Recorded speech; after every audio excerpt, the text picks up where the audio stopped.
এক কন্যাদায়গ্রস্ত পিতার সঙ্গে আজ আলাপ হলো। ভদ্রলোক অটো চালক, উচ্চ মাধ্যমিক পরীক্ষায় ভালো নম্বর পেয়ে পাশ করেছিলেন, কিন্তু সংসারের চাপে আর পড়াশোনা করা সম্ভব হয়নি। ভদ্রলোকের গায়ের রং বেশ কালো, চেহারা লম্বা, মাথায় কালো চুলের চেয়ে সাদাই অধিক বেশি। সস্তার জামা প্যান্ট পরেছিলেন, কিন্তু বেশ পরিষ্কার পরিচ্ছন্ন।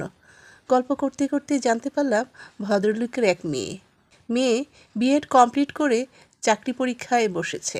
ভদ্রলোক হেসে বললেন, আমার মা যখন আমার বিয়ে দিয়েছিলেন তখন ফর্সা বউ এনেছিলেন। তার কারণ নাতি নাতনি যাই হোক সে যেন ফর্সা হয়।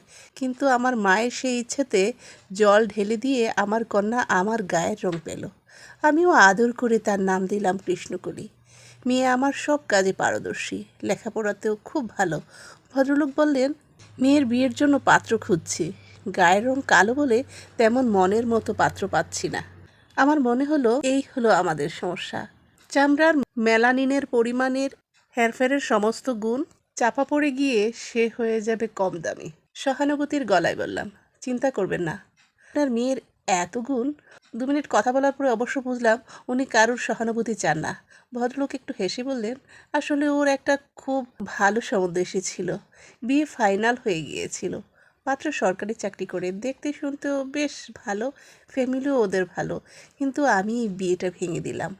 আমি অপ্রস্তুত হয়ে বললাম, মানে কেন ভেঙে দিলেন? অনেক পণ চেয়েছিল নাকি?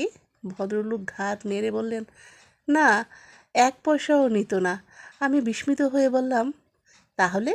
ভদ্রলোক আমাকে চূড়ান্ত চমকে দিয়ে বললেন, আমার মেয়ে প্রতি মুহূর্তে অপমানিত হচ্ছিল তাই। আমি কিছুই না বুঝতে পারছি না দাদা। ভদ্রলোক আক্ষেপের গলায় বললেন, আত্মীয় স্বজন দিনরাত আমার কলিকে বলছিল, তুই খুব ভাগ্যবতী, তুই খুব লাকি যে তোর অমন ফর্সা সুদর্শন ছেলের সঙ্গে বিয়ে হচ্ছে। ছেলের বাড়ির দিকেও আত্মীয়রাও নাকি বলছে তুমি খুব লাকি কৃষ্ণকলি, না হলে তোমার এমন গায়ের রঙে অমন ছেলে পাওয়া দুষ্কর। মেয়ে সেদিন প্রায় কাঁদো কাঁদো হয়ে আমার কাছে এসে বলল, বাবা, আমি এতটা ভাগ্যবতী হতে চাইনি। ছেলেও নাকি মেয়েকে ফোন করে বলেছে, কেমন লাগছে তোমার আমার সঙ্গে বিয়ে ঠিক হয়ে? নিজেকে নিশ্চয়ই খুব লাকি মনে হচ্ছে। এসব কথা শুনেই আমি ভেবে দেখলাম, আমার মেয়ে তার কপালের ভার নিজেই বইতে পারবে, এতটা ভাগ্যবতী হতে হবে না তাকে লোকের দয়ায়। তাই বাড়ির সকলের অমতে গিয়ে আমি বিয়েটা ভেঙে দিয়েছি।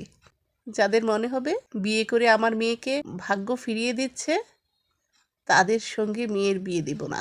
ভাগ্যবতী শব্দের ভার বহন করার দরকার নেই কলির।